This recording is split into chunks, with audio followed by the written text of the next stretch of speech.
Mesdames, Messieurs, bonsoir. Très heureux de vous retrouver encore une fois sur Africable, la télévision, la première chaîne panafricaine. Et bienvenue dans Eco Hebdo, votre magazine en charge de l'économie du continent africain. Ce soir, comme invité, Tiafin Sissoko, docteur Tiafin Sissoko, bonsoir. Bonsoir. Merci de l'honneur que vous nous faites en acceptant de venir à Africable Télévision répondre aux questions du magazine Eco Hebdo. Je vous remercie de votre invitation et c'était un honneur pour moi aussi d'être là sur vos plateaux. Une première. C'est une première Africable et je tiens à dire que vos locaux sont très accueillants. Voilà. Merci, docteur Tiafin Sissoko. Alors, je rappelle que vous êtes donc le président de l'APUMAF. L'APUMAF, c'est l'Association de la diaspora professionnelle, universitaire et scientifique des Maliens de France. Donc, un Malien de France, on le dit comme ça, un Malien de la diaspora. Qu'est-ce que ça fait d'être un Malien de la diaspora? Nous allons l'expliquer. Mais avant cela, nous allons partir avec le traditionnel tour de l'actualité économique, un commentaire signé Achatou Koulibaly. L'Agence française de développement et le gouvernement ivoirien ont signé le 2 novembre 2015 la convention d'affectation du programme d'appui au secteur routier prévue dans le cadre du deuxième contrat de désendettement et de développement conclu entre la Côte d'Ivoire et la France. D'un montant de 125 milliards de francs CFA, ces ressources serviront notamment à la réhabilitation du pont Félix Houphouët-Boigny d'Abidjan, à la réalisation d'une quinzaine de ponts métalliques à l'intérieur du pays, la réhabilitation de 400 km de routes interurbaines et l'amélioration des conditions de circulation routière à Abidjan, indique une note du gouvernement ivoirien.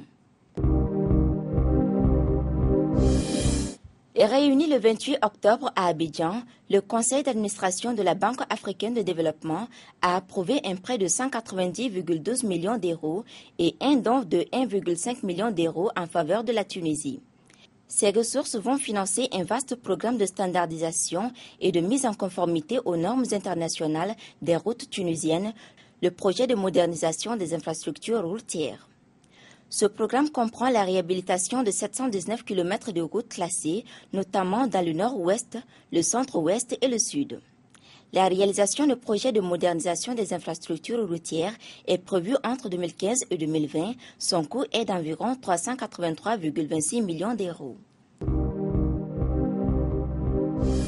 Le gouvernement malien a signé avec le groupe énergétique français Accor Energy une convention de concession et un contrat d'achat pour la construction et l'exploitation d'une centrale solaire de 50 MW près de Kita, à une centaine de kilomètres de la capitale Bamako.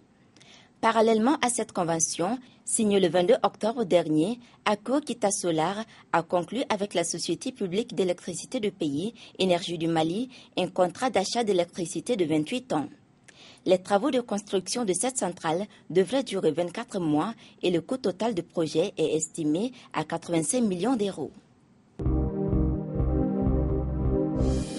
Les États insulaires et l'Afrique s'affichent comme une priorité du Fonds vert de l'ONU pour le climat à quelques semaines de l'ouverture de la COP21 à Paris, où un nouvel accord international est attendu sur la réduction des émissions de gaz à effet de serre. Cet organisme, créé à l'issue de la conférence de Copenhague de 2009 sur le climat, a annoncé avoir approuvé 168 millions de dollars de financement pour une première série de 8 projets. Réuni en conseil d'administration en Zambie début novembre, le Fonds vert a alloué 3 projets à la région Asie-Pacifique, 2 à l'Amérique latine et 3 en Afrique. Les contributions des pays développés au Fonds vert, destinées à aider les pays les plus exposés au changement climatique, doivent théoriquement augmenter progressivement pour atteindre 100 milliards de dollars par an à l'horizon 2020. Le Forum Investir au Congo-Brazzaville 2015 accueillera du 19 au 21 novembre 2015 près de 800 participants dans la capitale congolaise. Exposants, experts, investisseurs et décideurs vont pouvoir nouer des contacts et débattre pendant 3 jours du potentiel de l'industrialisation, de la diversification et de la modernisation de l'économie du pays d'Afrique centrale. À l'heure où l'Afrique prend une part croissante dans les échanges internationaux, le Congo aspire à tirer parti du dynamisme de son économie, de ses richesses naturelles et de sa position stratégique en tant que porte naturelle de l'Afrique centrale pour accélérer son développement, ont souligné dans un communiqué les organisateurs de l'événement. Le forum, qui vise notamment à attirer les investisseurs, fait écho à la stratégie de diversification économique du Congo organisée dans le cadre du Plan national de développement 2012-2016. Ce programme prévoit la réalisation de chantiers d'infrastructures et la mise en œuvre de réformes pour améliorer le climat des affaires. Merci Achito Koulibaly pour ce tour d'horizon complet de l'actu économique du continent africain. Docteur Tchefin Sissoko, être un Malien ou un Africain tout court, la diaspora, qu'est-ce que ça fait? Alors, contrairement à l'association qu'on peut faire entre diaspora et immigration, un Malien de la diaspora, c'est un Malien qui vit en dehors du territoire national, donc du territoire de son pays d'origine, mais qui reste très attaché à ce territoire, et donc va contribuer à créer des liens entre son pays d'accueil et son pays d'origine. C'est cela qu'on appelle classiquement la diaspora, qui symbolise un peu la dispersion des ressortissants d'un pays à l'échelle de la planète. Très bien. Alors, votre association, elle existe depuis combien de temps et quelles sont les différentes activités que vous avez menées entre-temps? Bon, alors avant de dire ce que nous menons comme activité, je crois qu'il est important de souligner le cadre qui a donné naissance à cette association de la diaspora professionnelle, universitaire et scientifique des Maliens de France. Ça a été créé déjà il y a 2 ans. Pourquoi est-ce que cette association a vu le jour? 2 histoires sont à l'origine de cette association. La première histoire, c'est la mobilisation des missionnaires dans le cadre du dispositif Tocten. Alors, Tocten, vous avez peut-être entendu parler, c'est un dispositif de transfert de connaissances par les expatriés nationaux qui permet à des ressortissants d'un pays de revenir dans leur pays d'origine dans le cadre de courtes missions pour réaliser des courtes missions afin d'aider le pays d'origine. Donc c'est un dispositif qui est financé par les Nations Unies et porté par le gouvernement malien qui permet justement à ces experts de revenir, des experts qui sont à l'étranger, de revenir dans leur pays pour assurer des courtes missions. Et ces missionnaires ont rencontré pas mal de difficultés en termes de visibilité, de l'effort engagé, et donc il y a eu la nécessité de structurer quelque chose, une institution. Donc ça, c'est la première histoire. La deuxième histoire singulière, c'est avec la crise qu'a connue le Mali en 2012, avec pas mal de conséquences politiques sur l'installation de groupes terroristes dans le nord du pays. Pas mal d'institutions ont manifesté l'intérêt d'aider le Mali. Et en fait, en tant que Maliens de la diaspora en France, on s'est rendu compte qu'il y avait peu de dispositifs qui nous permettent de nous impliquer principalement dans le débat politique. Nous avons eu l'idée d'organiser un colloque international sur la question de la jeunesse qui s'est tenu en 2013 au sein des locaux de l'UNESCO. Et lorsque nous avons organisé ce colloque, nous nous sommes rendus compte de l'importance de la diaspora intellectuelle, puisqu'on parle beaucoup de la diaspora économique qui aide le pays à travers l'investissement économique, mais on parle peu de l'apport intellectuel. Donc ce réseau qui s'est constitué, on a eu l'idée aussi de structurer une institution qui permet de matérialiser le développement de ce réseau. Et c'est à partir de ces 2 histoires singulières que nous avons donné naissance à APUMAF, une association qui a vocation à structurer les activités intellectuelles à destination du Mali, pour venir en appui des initiatives qui sont développées aussi ici au niveau local. Donc APUMAF ne développe pas tout seul des idées qu'on va pouvoir venir appliquer ici, mais va venir véritablement en appui des initiatives locales. Venir en appui à des initiatives locales pour booster davantage, n'est-ce pas, notre essor économique et redorer, si vous voulez, le blason de nos systèmes éducatifs, parce que nous en parlions tout à l'heure, il faut le reconnaître, nous avons besoin d'expertise avérée en la matière pour, n'est-ce pas, booster ce développement tant escompté. Mais, Dr Tchafi, en quoi la diaspora peut-elle être en plus au continent africain? En quoi? Alors, je pense qu'il y a pas mal d'initiatives qui sont conduites dans la société civile. Il y a les partenaires techniques et financiers qui financent pas mal de projets. Et en fait, ils ont l'habitude de travailler avec les mêmes acteurs.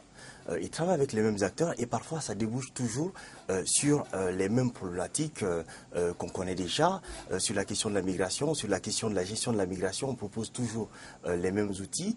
Et donc la diaspora qui voit d'autres choses, d'autres fonctionnements, mettre en relation cette diaspora... D'autres paradigmes, vous voulez dire, d'autres visions? D'autres visions du monde, puisqu'ils sont confrontés à d'autres réalités culturelles, à d'autres façons de faire.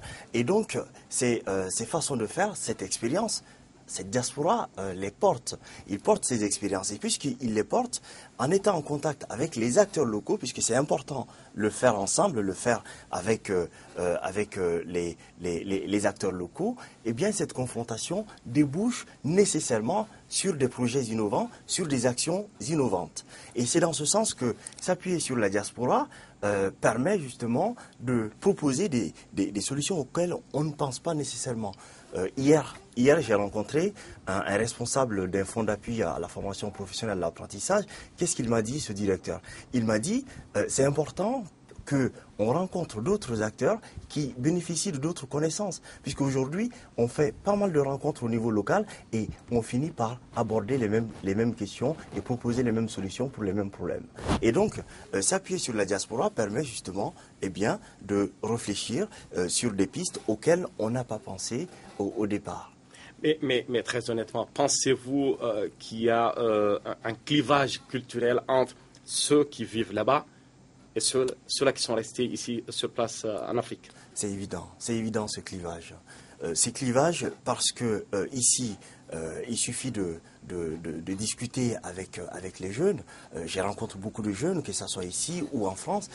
Les jeunes ont les mêmes préoccupations qui est l'accès à l'emploi, l'accès à l'autonomie. Eh bien, face à cette difficulté, eh bien, ils n'ont pas les mêmes accompagnements, les mêmes appuis. Les jeunes que je rencontre en Occident, en Europe, ont d'autres préoccupations. C'est comment est-ce que je vais développer des compétences, comment je vais essayer de me créer un réseau pour m'insérer dans la vie active. Les jeunes d'ici, lorsqu'on les rencontre, ils ne voient pas toujours l'horizon rose. C'est-à-dire qu'ils sont à la recherche de pistes pour s'insérer et au regard de l'environnement social, ils se rendent compte que c'est très difficile. Je vais vous donner un exemple précis. On parle souvent de la question de la migration, des déplacements, des milliers de morts sur le chemin qui mène vers l'Europe. Eh bien moi aussi, dans mes discours, il m'arrive d'en parler. Il m'arrive d'en parler, de dire qu'entre 1993 et 2005, il y a eu plus de 16 300 personnes qui sont décédées sur les routes qui mènent vers l'Europe. Eh bien, je le disais, mais je ne savais pas que ça allait me concerner aussi rapidement. Hier, j'ai appris qu'un de mes cousins, qui a effectué toute sa scolarité ici, jusqu'au bac+4, a décidé à un moment donné de partir à l'aventure. Il est diplômé de bac+4 sciences juridiques, mais a décidé de prendre le chemin terrestre pour aller vers l'Europe. Et ici, je voudrais saisir l'occasion ici pour lancer un appel à ces jeunes qui décident de partir. Moi, je pense qu'il y a beaucoup de choses qui est possible de faire ici au Mali. On peut travailler ensemble. Lorsque je me suis mis dans l'organisation des événements pour le Mali, j'étais fier de rencontrer des vrais combattants au Mali qui continuent de se battre malgré des difficultés importantes. Au Mali, j'ai trouvé des vrais travailleurs qui se laissent jamais décourager par les difficultés. Et donc, ça permet justement de prendre en charge un certain nombre de problèmes. Donc, pour résumer un peu ces propos, je dirais qu'il y a véritablement un clivage entre les jeunes d'ici et les jeunes de l'Occident, ceux que j'ai l'habitude de croiser. On peut se retrouver ici dans des situations difficiles qui peuvent pousser à des comportements déviants. Parlant de ce clivage que vous avez quand même bien développé, mais une réalité demeure. D'autant estiment que pour la plupart des jeunes qui vivent ailleurs, vous êtes quand même déconnectés des réalités d'ici. Qu'en pensez-vous? Bon, ça c'est véritablement lorsqu'on rencontre des professionnels, la question qui est très souvent soulevée. Nous ne sommes pas tellement déconnectés de la réalité locale. Parce qu'on ne peut pas imaginer des projets, c'est quelque chose qui ne se fait plus. Imaginer des projets en étant en Occident pour venir les mettre en application ici. Il y a une forme d'intelligence qui consiste à s'appuyer sur les acteurs locaux.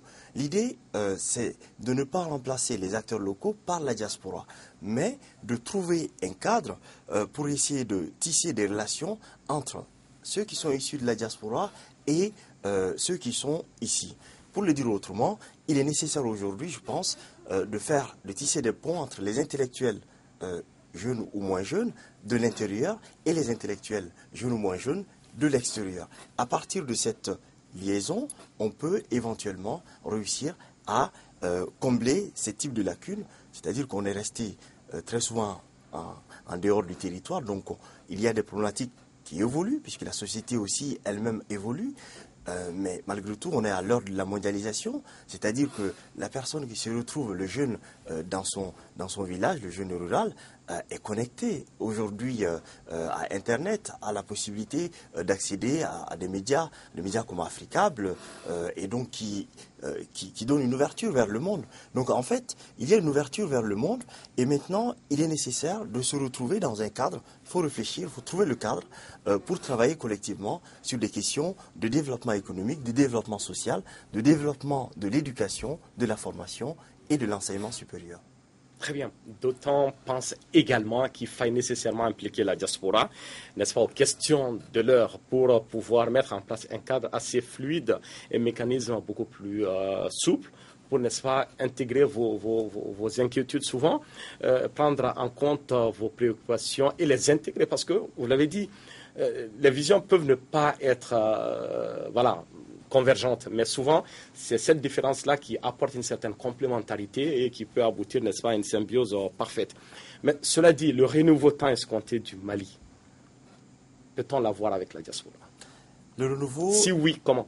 Si oui, comment? Bon, super. Je m'attendais à cette question. Le renouveau du Mali, puisque aujourd'hui, il y a une différence entre ce que nous avons connu dans l'ancien monde, ce que j'appelle l'ancien monde, c'est les préoccupations passées, et le nouveau monde. Et entre les deux, tout se construit aujourd'hui. Je suis vraiment très satisfait de voir ce qui se passe à l'heure actuelle. Je pense qu'il y a une prise de conscience du poids, du pouvoir de la diaspora dans cette capacité de venir en appui des initiatives qui se mettent en place. Je vais donner l'exemple de deux pays, l'Angola.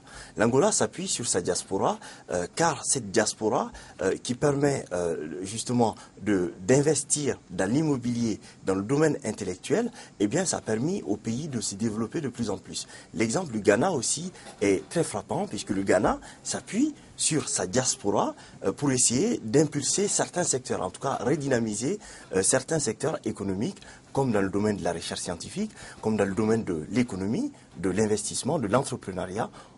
Au Ghana, on s'appuie beaucoup sur sa diaspora. J'ai lu très récemment un article sur le Mali.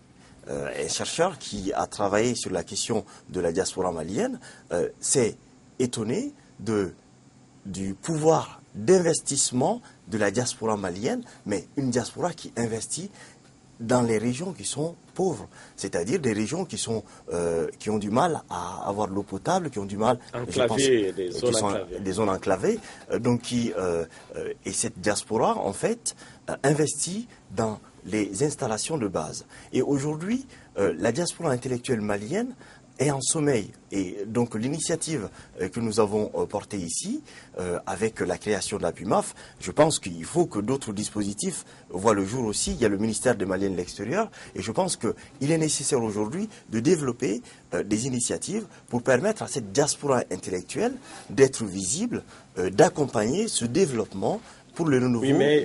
Pour ce faire, Dr Tiafi Sissoko, vous avez parlé de cette volonté politique que nous devons, n'est-ce pas, afficher. Est-ce que vous sentez, n'est-ce pas, l'implication, sinon cet appui de ce département que vous venez de citer, par exemple? Bon, alors, je suis là à Bamako et je suis très content d'être à Bamako pour un projet qui est l'organisation d'un colloque international sur la question de la jeunesse. Donc, penser l'État, penser la jeunesse, quelle gouvernance des politiques de jeunesse dans les États d'Afrique francophone. Donc, c'est un projet qui est porté par l'association de la diaspora professionnelle, universitaire et scientifique des Maliens de France. Et à ce titre, je rencontre beaucoup de ministères. J'ai rencontré au sein de ces ministères des conseillers techniques qui sont, qui ont conscience de l'enjeu de s'appuyer sur la diaspora et donc qui sont à l'écoute. Ce n'est pas toujours facile, mais je suis très satisfait de les rencontrer et de l'accueil qu'ils me réservent. En tout cas, à travers ces rencontres, on voit bien qu'il y a cette volonté d'associer. Ce n'est pas toujours facile, puisque c'est nouveau. Et puisque c'est nouveau, il faut que collectivement, on trouve des voies et moyens pour essayer de travailler ensemble. Eh bien, je suis encore dans le processus. Ça n'a pas encore totalement abouti, mais j'ai espoir puisque j'ai rencontré des interlocuteurs qui sont attentifs, qui sont à l'écoute. Hier, par exemple, au ministère de l'Emploi, de la Jeunesse et de la Construction citoyenne, j'ai eu un écho favorable sur les initiatives qui sont en train de se mettre en place. Au niveau de la présidence, j'ai eu le même accueil aussi. Donc, maintenant, nous attendons de voir quel appui est-ce que nous allons recevoir pour réussir cet événement qui est un des éléments justement qui permet de tisser ce pont entre Maliens de l'intérieur et de l'extérieur. Très bien, je profite de l'occasion pour dire qu'un colloque va bientôt se tenir, n'est-ce pas, à Bamako, avec tous les acteurs concernés pour éventuellement penser l'État, penser la gouvernance et vraiment proposer, n'est-ce pas, des solutions, des pistes de solutions pouvant ou permettant, n'est-ce pas, à l'État de se retrouver et de sortir des projets innovants pour la jeunesse. Mais, Dr Tchefi, aujourd'hui, vous êtes enseignant également en France. J'aimerais savoir, que pensez-vous de notre système éducatif actuel? Pensez-vous que le modèle existant épouse les réalités de l'heure? Je pense que depuis des années, puisque je suis moi-même influent du système éducatif malien, puisque j'ai fait toute ma scolarité au Mali jusqu'au baccalauréat, c'est à partir du baccalauréat que je suis parti en France, et donc j'ai rencontré pas mal de difficultés pour m'adapter au système français, puisque je suis issu d'un système qui est différent sur le plan pédagogique. Différent sur le plan pédagogique, sur le plan de l'administration, de la gestion et du pilotage du dispositif éducatif. Donc il est nécessaire aujourd'hui de repenser, de penser un peu tout cela avec un véritable diagnostic. Ça se fait et ça s'est fait plusieurs fois au Mali, mais nécessairement il me semble bon aujourd'hui de revoir le système de gestion et de pilotage du système éducatif pour essayer de proposer des actions qui permettent aux jeunes de se sentir à l'aise dans ce système éducatif. Puisque de l'extérieur, je suis un sociologue, donc j'interroge des jeunes que je rencontre en longueur de journée, ces jeunes ne sont pas satisfaits de leur système éducatif. C'est ce que je peux dire. C'est ce que je peux observer de l'extérieur. Ils ne sont pas satisfaits. Et il suffit de voir dans la rue, dans les groupes de jeunes, lorsqu'ils discutent, qu'est-ce qui leur préoccupe? Leur formation leur préoccupe, ces jeunes. Ils sont très intéressés par une bonne formation, une formation qui permet de développer des compétences. Ils sont intéressés par cela. Mais ils se rendent compte qu'en étant au Mali, ici, c'est plus difficile. Soit ils se tournent vers le privé, vers l'enseignement privé, ou ils cherchent par tous les moyens possibles pour sortir et aller faire les études à l'extérieur. Et bien parce que aussi ceux qui font les études à l'extérieur, quand ils reviennent dans le pays d'origine, ils essaient de comparer le parcours qu'ils ont eu aussi et leur parcours. Et donc ils se rendent compte qu'il y a des choses à améliorer. Et je pense que dans ce sens-là, il est nécessaire d'engager aujourd'hui des réformes pour le système éducatif et pour l'enseignement supérieur. Engager des réformes structurelles, vous l'avez dit, Dr Tchefi Sissoko, la diaspora a tant à donner, n'est-ce pas, au continent. Cela dit, comment faire pour lui donner cette envie? Comment faire pour donner envie aux personnes, aux jeunes qui sont de la diaspora pour revenir ici? Alors, il y a plusieurs choses. Je dirais 3 dimensions à ce niveau. Le premier point concerne le travail à faire autour des actions autour d'actions pour améliorer l'accueil qui est réservé aux intellectuels maliens qui prennent le chemin du retour. Ça, c'est le premier point qui est essentiel. Je vous en parlais tout à l'heure, j'ai rencontré une personne, un ami qui a fait toute sa scolarité supérieure donc en France, il a fait son doctorat, et un beau jour, il est venu me voir en me disant, eh bien, je rentre au pays pour aider le Mali. Eh bien, je trouve que c'est une décision courageuse. Ce n'est pas toujours facile de prendre cette décision quand on est en Europe. Et quand il a décidé de revenir ici, il a fait 6 mois de difficulté. Et donc, des dispositifs qui permettent de l'intégrer font défaut en fait, des dispositifs d'intégration et d'accompagnement de ces jeunes diplômés maliens qui prennent le chemin du retour. Donc le premier point c'est cela, c'est la nécessité de travailler, de faire un travail autour d'actions pour améliorer leur accueil. Le deuxième point concerne aussi ce que j'ai dit, c'est tisser des ponts entre les différents jeunes qui sont de l'intérieur et de l'extérieur. Et le troisième point à réfléchir, c'est le soutien accru à la production intellectuelle, puisque c'est important de mettre un effort important sur la production intellectuelle qui permet justement qui permet aux décisions politiques de s'appuyer sur de véritables réflexions engagées par les chercheurs. Merci, Dr Tchefi Sissoko. Nous sommes donc au terme de ce numéro de Echo Hebdo. Je rappelle aux fidèles téléspectateurs que vous êtes donc le président de l'APUMAF, l'Association de la diaspora professionnelle, universitaire et scientifique des Maliens de France, enseignant-chercheur également en France. Et merci encore une fois d'avoir accepté de venir répondre à nos questions. Je pense qu'on aura d'autres occasions, n'est-ce pas, pour débattre de tous ces sujets qui intéressent tant la diaspora que l'intérieur du pays. Oui. Encore une fois, merci. Ouais, je vous remercie de votre accueil. Merci à vous également, chers téléspectateurs, d'avoir été des nôtres. Je vous donne rendez-vous la semaine prochaine pour d'autres actualités économiques. Merci et bonsoir.